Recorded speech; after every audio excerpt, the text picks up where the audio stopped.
Hi again. Welcome to part two in my series on when to claim Social Security benefits. In the first video, I explained that I knew exactly when someone should draw depending on the information you gave me. I needed four pieces of information, and one of those was how long you're going to live. Obviously, that makes it a little bit challenging, let alone uncomfortable, and nobody really knows the exact perfect time to start drawing Social Security benefits. In the next three videos, I'm going to go through a few different case studies to maybe give you an idea of why people choose different times of their life to start drawing the benefits and the reasons that made sense at that time. Before I get into the first case study, I want to go over a couple of points for you to consider. Remember that retirement age and the year you draw Social Security don't have to be at the same time. You can retire and then wait to draw Social Security. So that's part of the planning process.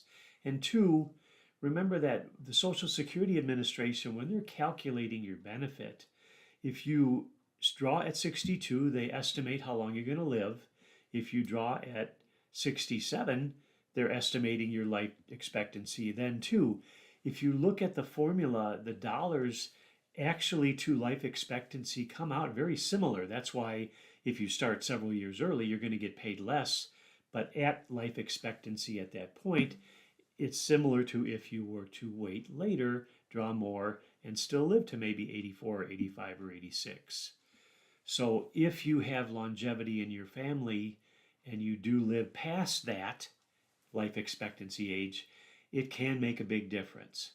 Now let's get into the case study. So let's look at some examples of someone drawing at 62. Maybe they're not able to work longer. They've got to figure out a way to pay their bills, but it can't be through their regular job.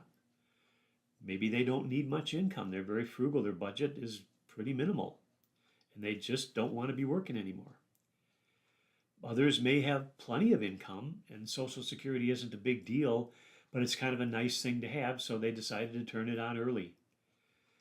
Or maybe because of the fact that they have plenty of other income and they don't have a lot of longevity in their family, they're kind of rolling the dice that way, that they may not need a higher Social Security payment later. It may be a situation where you don't want to work full-time, you want to work part-time, but now you don't have health care, so that Social Security income will help pay for your health care premiums until age 65, when perhaps Medicare or Medicare Advantage might be more affordable. And the final one I have up here is if you're married and the spouse has decided to wait till 67 or 70, it may be a benefit, in this case for one of you, to wait for a higher survivor benefit, but the other one, there's no real harm in starting early. So these are some of the few examples that I see on a regular basis for why people draw at 62. It may seem a little bit complicated, and that's because it can be. There are a lot of things to consider. In the subsequent videos, I'm going to show someone taking at full retirement age, which could be 66 and some months or 67, and someone waiting till age 70. Hope you watch. Thanks. For more content in social media, please just type in Google #JimRobinson_on_point. And I invite you to come back to our YouTube channel, Sofran Associates.